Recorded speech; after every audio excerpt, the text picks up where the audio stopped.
Hi there. I'm Stacey Guenther.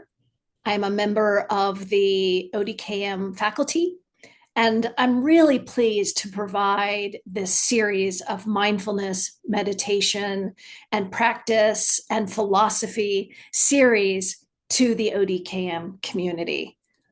So, why does mindfulness matter for us as OD practitioners, KM practitioners, and coaches? Well, it's really the foundation of use of self.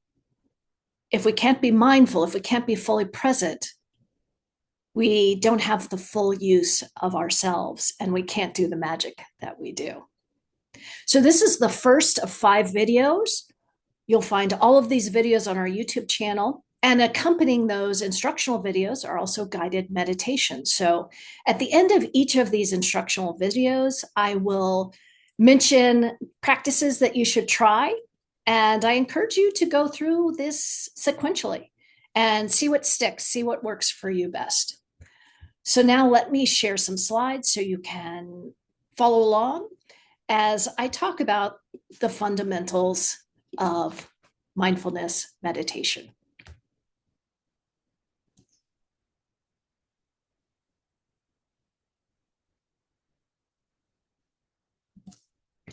So, most important, we must begin by talking about what exactly is mindfulness, because it is something that is very popular in our modern vernacular. To be mindful, to be aware, I think it's used as a synonym. But let's talk about what it really is. So I like to think of mindfulness as big M mindfulness and little m mindfulness. So big M mindfulness first, that was really a term coined by Jon Kabat-Zinn. He was a Zen Buddhist practitioner, and he discovered this idea of mindfulness through his own practice and brought it into the West for the first time. So he defines mindfulness, this state of being, as an awareness that arises through paying attention. Okay, so we've got attention first on purpose. So we're doing it intentionally in the present moment. So it's not paying attention to what I was doing before or what I'm about to do. It's paying attention to what's going on right now, non-judgmentally. This is also a very important part of it. So I'm sitting as a neutral observer, fully present with what's going on, without judgment. And sometimes I think in our Western culture, that's the hard part. So this is all in service to us having a deeper understanding of self and other, having wisdom about ourselves and our lives, and really understanding what we're about and what's going on around us. Sometimes Kabat-Zinn adds the phrase, as if your life depended upon it, because he believes mindfulness is so important to us, and being present allows us to fully live our lives and not miss what's going on. And as I mentioned at the top of this video, as an OD practitioner, as a coach, if you're not mindful, you're not present with what's occurring and what's going on around you. If you're not mindful, you can get hijacked by your own inner processes, your triggers, your experiences, what happened this morning, what's going to happen later on. You can get distracted easily. And all of these are necessary elements of the use of self, which we know is a foundational part of being an OD practitioner. It's also a foundational part of being a coach. So how do you develop that state of being, that big M mindfulness? Well, through the little m mindfulness, and that's the practice. So that's sitting in practice by intentionally focusing your awareness on the present moment and whatever arises in your present moment, your thoughts, your feelings, your bodily sensations, and noticing what's going on around you. And this is usually done through meditation. In this series, most of what I'm going to be talking about in terms of practices are meditation practices, because those are foundational. Once you really figure out what works best for you and you have a regular practice, there are other things you can add. But I think I view these as foundational. And the practice is there are different forms of meditation, but mindfulness meditation practices are specific practices. I will tell you what they're not. They are not mantra practices. We don't use music for the most part. There's an exception that I'll mention later on. You don't use things that you repeat over and over. You're not sitting there solving a problem, thinking through a problem that you need to solve.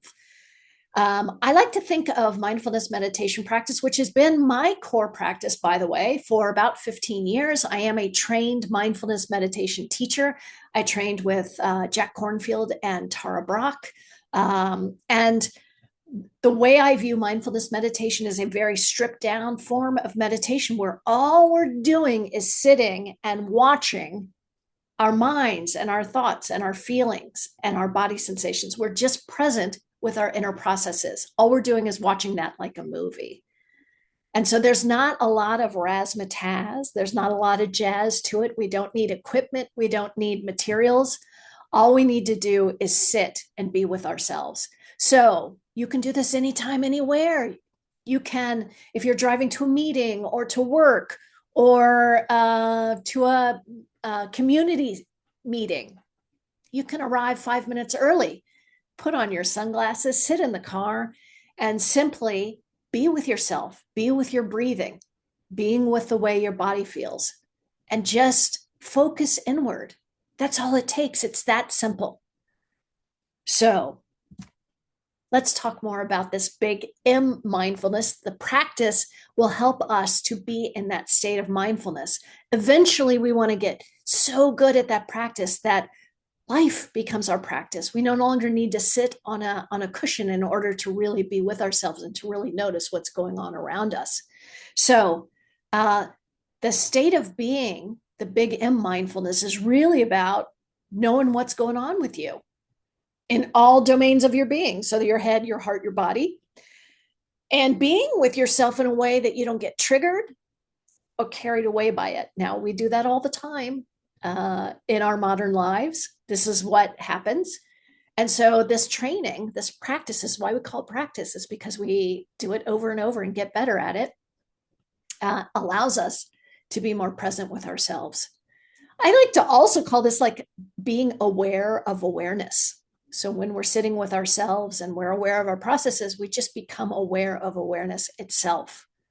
That might not make sense to you if you've never practiced before, but if you have, it might. And the beauty of this practice is that it helps us to create what Viktor Frankl called that pause between stimulus and response. So for example, somebody comes and yells at you. Our normal, quote unquote, normal way of reacting is to get triggered and to lash out, to yell, to react. But when we have a pause between that stimulus being yelled at and response, reacting or not, we can do wise responding. We can choose a better way to respond to being yelled at. And that is not something that is easy to cultivate. We're a very stressed society. So our stress response is on a lot of the time. So we get triggered quite easily.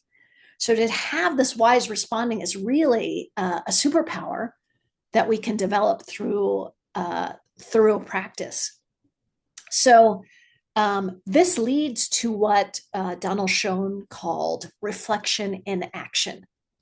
So that ability to reflect, when we've done our reflections as either students or alums in the program, that can give us insights that we didn't know we had. Well, the idea here is through lots of practice, we are actually able to reflect at the moment, reflect as something is happening. So reflection in action is a present moment reflection that can happen and be quite powerful in our work.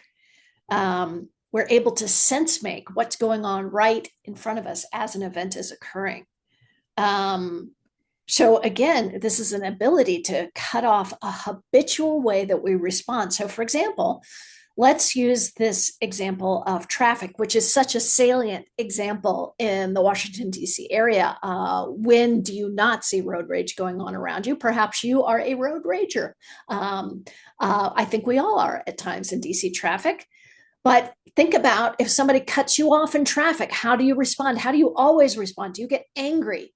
Do you feel victimized? Do you become passive aggressive and feel like you need to cut that person off? Do you cuss? Do you give hand gestures? Whatever you do, no judgment, just be aware of it. What if you could respond a different way? There is a meditation teacher, well known, who's been teaching meditation for, I think, 40 or more years. Her name is Sharon Salzberg. She likes to use traffic as part of her practice. So when somebody cuts her off or does something that she's not crazy about, she sends them love and blessings. That's her practice. That instead of getting angry, she chooses to have compassion and love in her heart. It's something we can try. It's something we can cultivate. It changes the way you interact with people. So I'll also tell you what big M mindfulness is not. It's not going to make your life perfect. It's not going to take your stress away. It's not going to take your troubles away. However, it will change dramatically how you interact with the stress and the troubles. It will bring a level of space and wise responding, as I said earlier, to the way that you interact with your life. It will allow you to be more fully present with the people that you really love. It's not always easy. It's simple. It's elegantly simple, but it's not always easy. And that, again, is why we need the practice. So what are the benefits? This is according to research. A lot of this taken from Sharon Salzberg's book. At the bottom of the page, you'll see Real Happiness. Something called neuroplasticity, and that is that our brains can be rewired both positively and negatively. In this case, we're talking about positive rewiring that helps us to downregulate things like anxiety and depression and that triggering the stress response, and builds new neural pathways that allow us to do that wise responding that I was talking about earlier. It's also been found to create a thicker prefrontal cortex. And what this is about is an increased cognitive emotional processing. It increases your well-being as well. And it strengthens areas of the brain associated with memory, learning, and emotional flexibility, which if you are a graduate student right now, you may find that particularly helpful. Emotional flexibility will help anyone in the workplace. I don't care what you're doing. It will also help if you are raising children. Emotional flexibility is a good thing.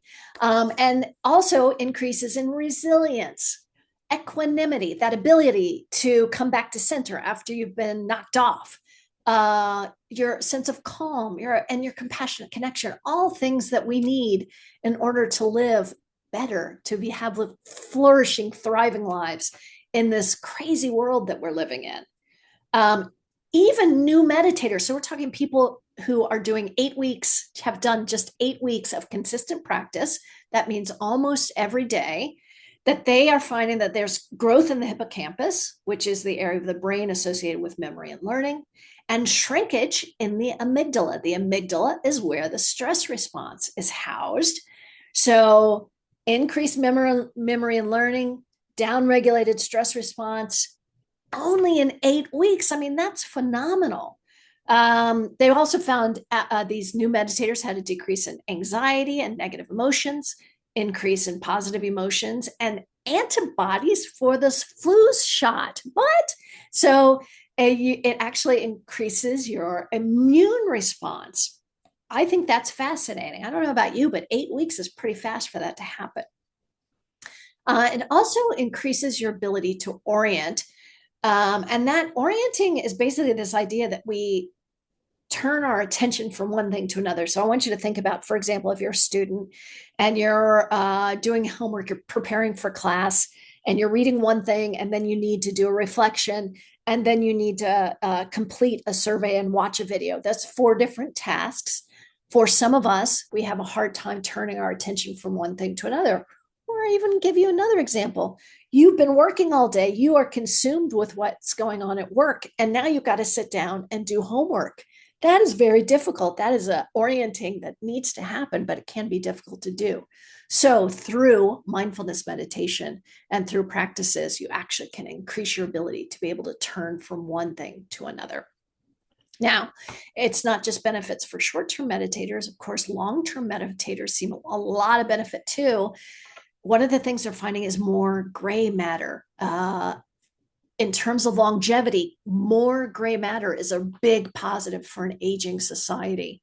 Also increases in the ability to drop extraneous stimuli. So being distracted by something out there, you're able to just drop it and move on, and focusing on what is most important going on right around you in the moment. So lots of benefits. And I'm also going to add, this is from 2011.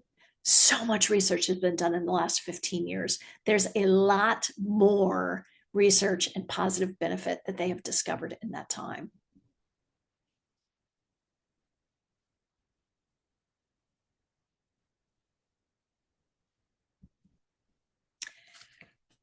So let's talk a little bit about the practice of mindfulness meditation. There's really three pillars.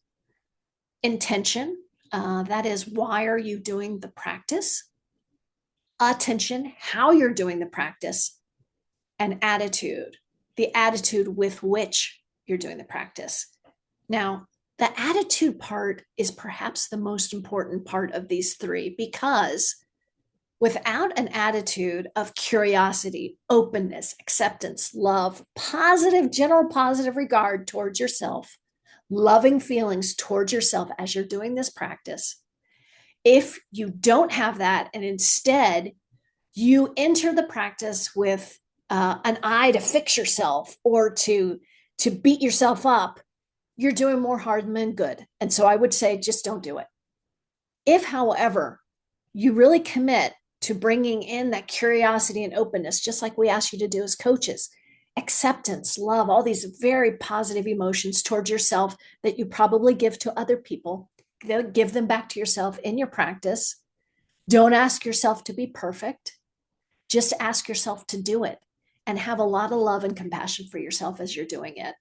Then it is an incredibly powerful practice. I will tell you from my own experience, I tried a million different things before I did mindfulness meditation, and nothing made such a difference in my life as a consistent practice. Now, I'm going to talk more about intention in a second, but the research on mindfulness meditation is that whatever intention you set for yourself is what you're going to achieve in the practice. So you need to revisit the intention from time to time to make sure that it's still relevant to whatever you're practicing. And then, of course, intention is the practice itself. So I'm going to invite you in a moment to pause this recording so you can consider what your intention for practice would be, mindfulness practice would be.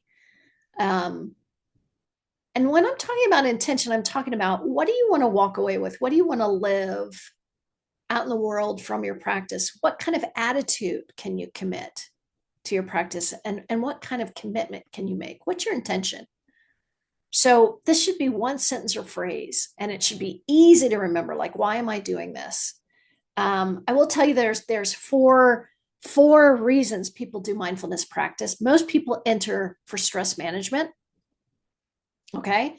So they enter thinking, I've got all this stress, I need to manage it. I need to do this practice. And that's exactly what John Kabat-Zinn found that it was most useful for. But after some time of doing the practice, there's then a second reason that you do the practice, and that's self-management, to really manage your, for example, the way you're responding out there in the world, how you're interacting with other people, how you're managing yourself. After you have learned to manage yourself quite well, then there's a third reason, and that is self-discovery, figuring out who you really, truly are. And once you have figured that out, the fourth reason people engage in mindfulness meditation practice is selfless service, is giving back to the world. So that's also something to consider as you are developing an intention. So once again, I invite you to just pause this recording right here. Write down an intention for a practice. And when you're done with writing that intention out, go ahead and come on back to this recording. So the first practice, the foundational practice, is what we like to call breath attention or mindfulness of breathing. Core practice in mindfulness meditation, we have an anchor that we pay attention to when we're meditating. So we sit down, close our eyes, and then we tune into the anchor. When you begin a mindfulness practice, we encourage you to start with your breathing, your breath, as your anchor. And it's a very simple practice. All you do is, like I said, you sit down, you set a timer for 5 minutes. It need not be longer than that to start. Rest your hands on your knees or thighs. Be comfortable, alert. Do not lie down. And close your eyes. And for 5 minutes, you're just going to pay attention to yourself breathing. That's it. That's all there is to it. Remember how I said it was simple and elegant? That's it. So there's a few ways that you can pay attention to your breathing. First is by feeling the rise and fall of your chest. So just go ahead and put a hand on your chest. And for just a couple of breaths, feel the rise and fall of your chest. It's right there, isn't it? Okay, that's one way. A second way is by feeling the expansion and contraction of your rib cage. So you can take your hands, put them at the bottom of your rib cage on your sides, and do the same thing for a couple of breaths. Just feel that expansion and contraction of your rib cage.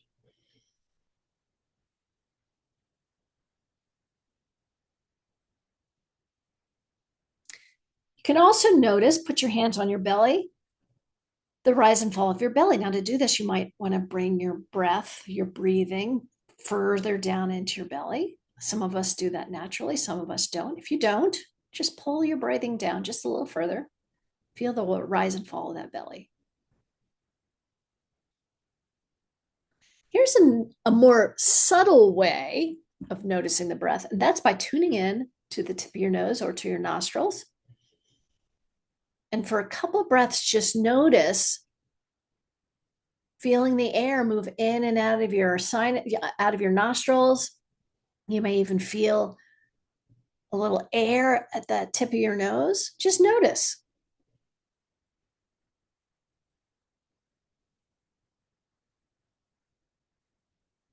And a fifth way that is quite popular with beginning meditators, and that is to count your breaths. Now, how do you count your breaths? Again, inhale, exhale. Okay, 2 parts of every breath. So you can either count on the inhale or the exhale, whichever one you prefer. And then you're counting only 1 through 10. So you count only 10 breaths, and then you start over. You do not keep going. If you lose track, if you float off into thought midway through your counting, you just stop and start over. And speaking of which, you are most likely going to drift off into thought at some point during your 5-minute meditation, focusing on your breath. It's okay. When that happens, you simply bring your attention back to your breath and return to paying attention to your breathing. It's that easy. If you find yourself drifting off into thought, don't say to yourself, geez, I screwed up. Because guess what? You didn't. You didn't screw up at all. Instead, just notice that that's what happened. With curiosity and openness, look at that. I drifted off. And then return. You got to be gentle and kind to yourself as you're doing this, because you're learning. Let yourself be a learner, okay? There is no such thing as a perfect meditation, by the way. There is no such thing as a good meditator or a bad meditator. There is simply someone who meditates and someone who does not. That's the only delineation we can make. So I encourage you to try this breathing, the mindful breathing. So if you're beginning a practice, here's what I recommend: 5 minutes every day. Find out, what's a good time. A lot of people like to do it right upon rising, upon waking, because that's the best time for them. There's a spiritual teacher who says RPM, rise, P, meditate. So just wake up, take care of what you need to. Mine's more like RPCM. I need coffee before I meditate. So if that's you, that's okay too. But don't get too far into your day. Definitely don't pick up your device and start scrolling before you meditate. We're just talking about 5 minutes. Fit it in with something else you're doing already. Maybe brew coffee in the morning. If you do that, that's a great time to sit and meditate while your coffee is brewing.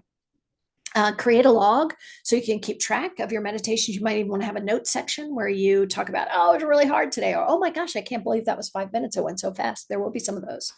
And as you're doing it, pay attention to when and where you meditate best. So you want to find a place that works best for you, where you're not going to be interrupted by children and partners and family and pets. Oh my gosh, lock your pets out if they cannot calm down when you want to.